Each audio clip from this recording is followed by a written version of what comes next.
La R14, c'est un véhicule qui a connu, on va dire, une carrière assez mouvementée. C'est pour ça qu'aujourd'hui, j'ai vraiment l'honneur de vous présenter une R14 dans un très bel état de conservation. Celle-ci, c'est la version, entre guillemets, basique, dotée du 1218 cm3, qui culmine à la puissance folle de 57 chevaux. Je suis vraiment ravi et heureux de pouvoir vous présenter ce qui est en quelque sorte le vilain petit canard de la gamme Renault à cette époque-là.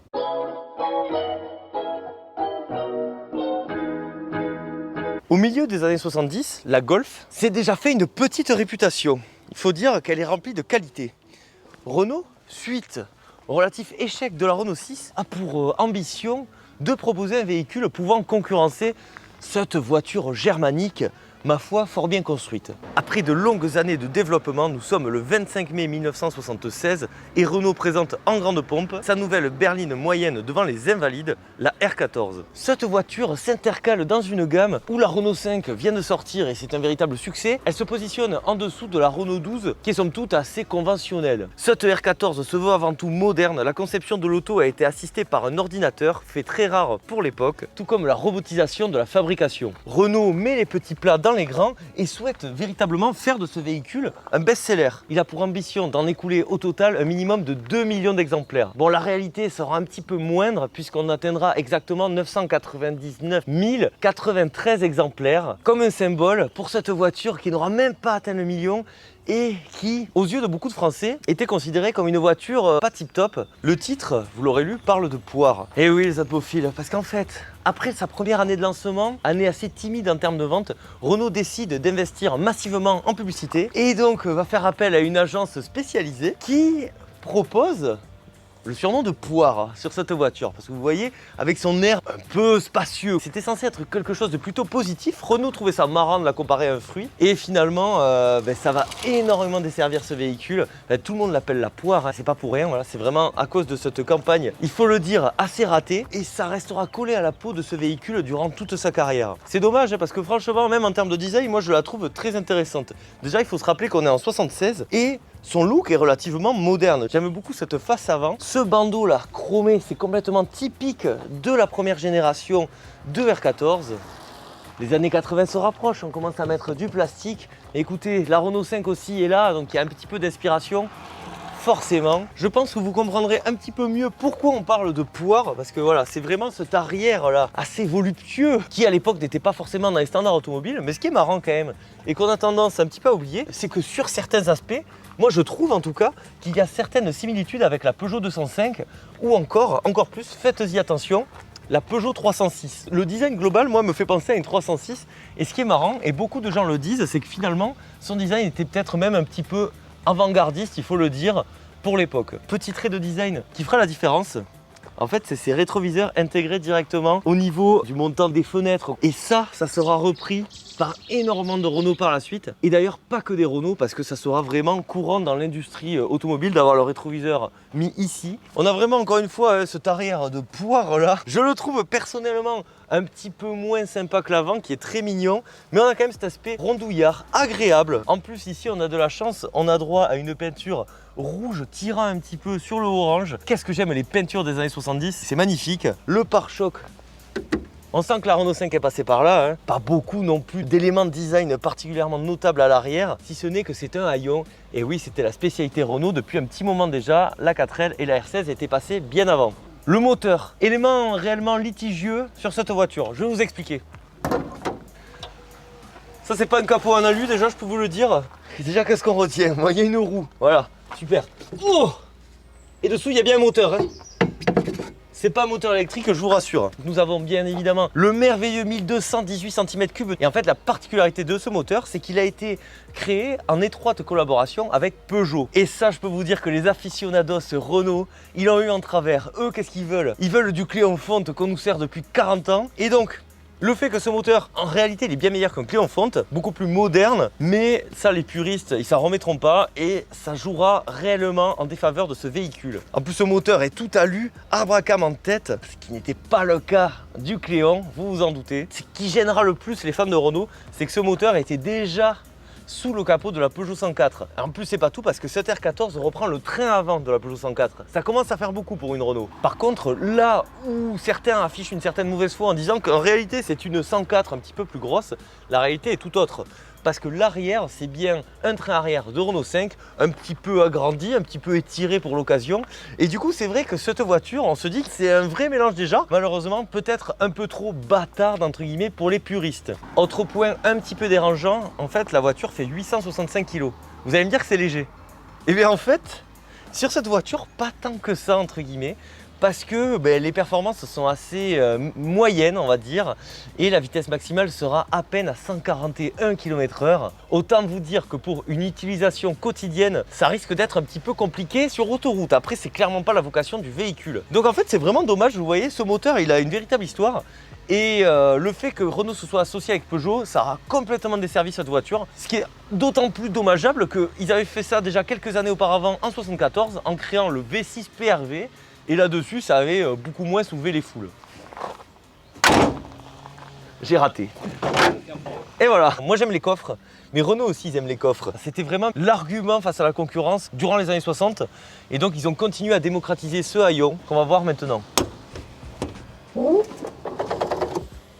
il marche bien, hein, il se lève bien, dis donc. Déjà, cette voiture est d'une propreté, c'est juste incroyable. Je suis choqué, je suis heurté, je suis secoué. Le seuil de chargement est un petit peu haut parce qu'il y a ça aurait été bien d'avoir une découpe du coffre à partir d'en bas. Le haillon, c'est quand même hyper pratique. Et puis vous voyez, on peut mettre des choses, des packs d'eau, des trucs Renault là, des machins, du GS27. C'est vraiment une voiture qui a quand même une vocation familiale. Et ce qui me fait trop marrer, moi, c'est qu'elle fait à peine 4,02 m, ce qui est un poil plus petit qu'une Clio actuelle. Je peux vous assurer que le coffre est différent et je suis sûr qu'à l'intérieur, il y a aussi beaucoup moins d'espace.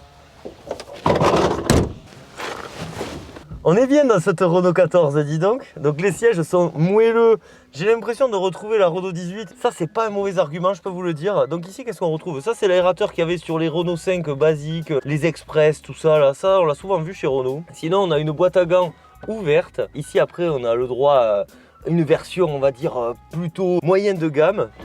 Hop, le cendrier, bien évidemment. Ce qui est marrant aussi, c'est qu'on a droit à un mini vide-poche, vraiment mini, qui est ici, et surtout il n'y a pas de loquet, on voit pas le loquet.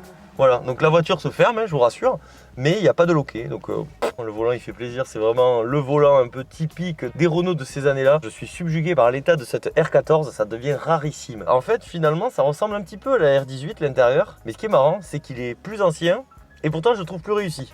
Plus joli. Le compteur est vraiment joli, notamment la forme pour indiquer la batterie ou le témoin d'essence, assez circulaire. Au milieu, on va avoir un petit peu toutes les informations, voilà, s'il y a des soucis sur le véhicule. Ensuite, à droite, bien sûr, le compteur kilométrique. Vous voyez, c'est pas gradué très haut. En même temps, il ne faut pas déconner non plus.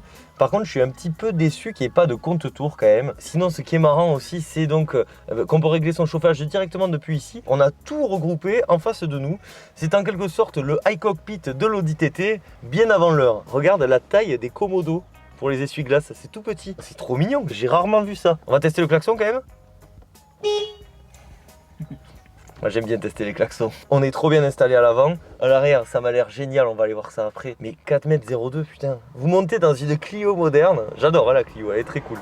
Mais franchement, pour y être monté il n'y a pas longtemps, d'ailleurs, à Belmont-sur-Rance, et bien je peux vous assurer que ce soit à l'avant ou à l'arrière, il y a moins de place, hein, et le coffre aussi. Après, la rançon, c'est que ici, il n'y a pas de sécurité. Aussi, regarde, on peut montrer que ce plancher là, vraiment, tout en moquette, c'est pas trop rigolo. Enfin, j'ai envie de m'y allonger dedans. J'ai failli ne pas vous montrer cette fameuse boîte de vitesse. 4 vitesses, attention. Est-ce que c'est vraiment pertinent d'avoir 5 vitesses? Je vous le demande. J'ai un intérieur presque cossu. Il faut quand même se rappeler que ce modèle est de 1978. Il a donc 45 ans. Est-ce que vous vous rendez compte? Dites-moi dans les commentaires si vous êtes plus ou moins âgé que 45 ans. Ça m'intéresse. On va voir les places arrière. Je vous assure, c'est une invitation au voyage. Incroyable. Bon, alors par contre, le coup du lapin, on va éviter, que ce soit à l'arrière, mais aussi à l'avant. Hein. Il y a un espace aux jambes, mais monstrueux, vraiment. Je peux m'étendre. Le plancher est quasiment plat. C'est une banquette d'un bloc, d'un confort rare. Le fait qu'il y ait des grandes fenêtres aussi, ça nous donne un habitacle, mais d'une luminosité sans faille. On le voit encore mieux de l'arrière. On a quand même un minimum d'agrément. On peut s'accrocher si ça swing trop sur la route. Après, je vous rappelle qu'avec 57 chevaux, ça reste plutôt raisonnable. Il y a le cendrier années 70 oblige. Par contre, ce qui est marrant, c'est qu'il est que de mon côté. De ce côté-là, il n'y en a pas. Voilà, il faudra savoir que les fumeurs doivent se mettre à droite. Pourquoi pas. On va tester les vitres. Oh, ça descend bien, en plus c'est facile. Et voilà. Et là, ça descend intégralement. C'est complètement validé. Ouais, les atmophiles au volant de 7R14, c'est vraiment des plaisirs simples. C'est très agréable, la luminosité est exceptionnelle. C'est facile à prendre en main. On est installé, mais comme des rois, que ce soit à l'avant ou à l'arrière. Vous pouvez le constater, c'est trop bien. C'est vraiment très très sympa. La voiture est relativement souple. Là, je suis en 2, vous voyez, à 20 et quelques. Le compteur, je le trouve trop mignon. Les clignotants sont trop mignons. Elle a un véritable charme, cette voiture. Voilà, après, bon. Vous doutez que c'est pas un foudre de guerre, hein, c'est vraiment pas le principe de la voiture. Le principe, c'est d'avoir en fait une petite familiale. Et clairement, elle fait bien le job. Hein. Après, le châssis, je sais pas ce que ça vaut. Dans tous les cas, il n'y a pas eu de véritable version sportive. Je pense que c'est pas forcément le plus important. Juste, si vous voulez une voiture avec du charme, voilà, pour le coup, vous êtes réellement servi. Ce qui est marrant quand même de se dire, c'est que c'est une voiture qui a 45 ans. Et finalement, forcément, il y a quelques nuances. Mais vous voyez, déjà, vous avez les vitesses au plancher. Ça se conduit presque, j'ai envie de dire, comme une voiture actuelle. Hein. À 2-3 détails près, le starter. Après, ça va être plutôt niveau équipement. Il n'y a pas de direction assistée, il n'y a pas de climatisation, bien sûr. Il n'y a même pas de poste radio. Mais bon, c'est pas grave, vous mettez une Bose. Pour la clim, vous ouvrez les fenêtres. En plus, elles sont immenses. Donc, je peux vous assurer que ça va vous rafraîchir. Et finalement, cette voiture, c'est voilà, ce que je dis, c'est les plaisirs simples. Bon, après, voilà, moi, j'ai la chance d'avoir une ceinture de sécurité. Ce qui n'est pas le cas de mon caméraman qui est à l'arrière. Donc, on va conduire de façon raisonnable. Parce que oui, là, vous voyez, c'est une banquette monobloc sans ceinture à l'arrière.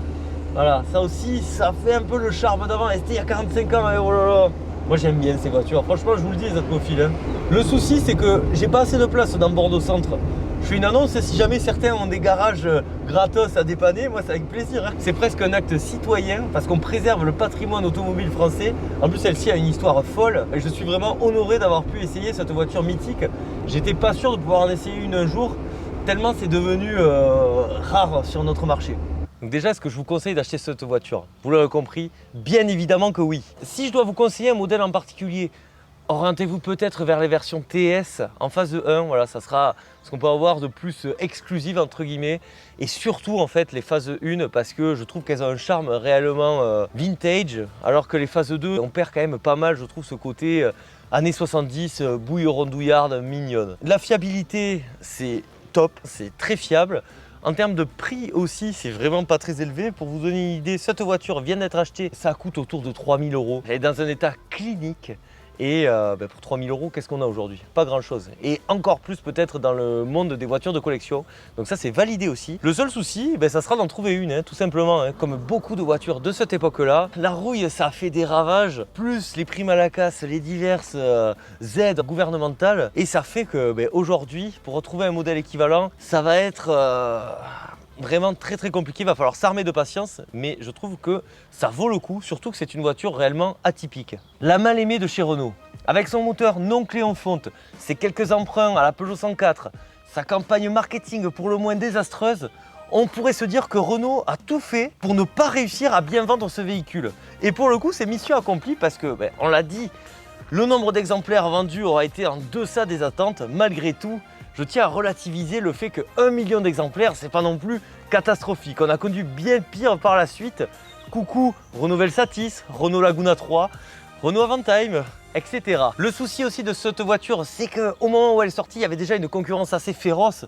Je pense à la Citroën GS, je pense à la Simca Horizon, sans oublier la Fiat Ritmo et la Golf. Ça commence à faire beaucoup et sera joué en défaveur de cette voiture qui, vous l'aurez compris, avait une image, on va dire, pas la plus appréciée parce que cette voiture, pour beaucoup de puristes, n'était pas une vraie Renault. Et vous l'aurez compris, c'est plus compliqué que ça en réalité. En tout cas, moi, pour son histoire assez riche, son côté entre guillemets un petit peu fourre-tout, moi je lui trouve un charme qu'aucune autre Renault Non, c'est un petit coup de cœur cette Renault 14 et si jamais vous avez l'occasion de vous en procurer une, je vous la conseille. Bon les atmophiles, cette vidéo touche à sa fin, j'espère qu'elle vous aura plu. Si c'est le cas, pensez au like, à l'abonnement, c'est hyper important. N'hésitez pas à me dire vous ce que vous en pensez de cette Renault 14, notamment je pense aux personnes un petit peu plus âgées, vous qui avez connu un peu cette Renault 14, dites-moi le ressenti que vous avez de ce véhicule à cette époque-là. N'hésitez pas à me dire tout ça dans l'espace des commentaires. D'ailleurs, depuis ce même espace, vous pouvez me soutenir financièrement, ça aide énormément la chaîne. Merci à tous ceux qui le font. Le plus important, vous savez que c'est pas ça. C'est quoi le plus important? C'est prendre soin de soi. Prenez soin de vous. C'était Atmo. Je vous dis à la prochaine. Bisous. Ciao.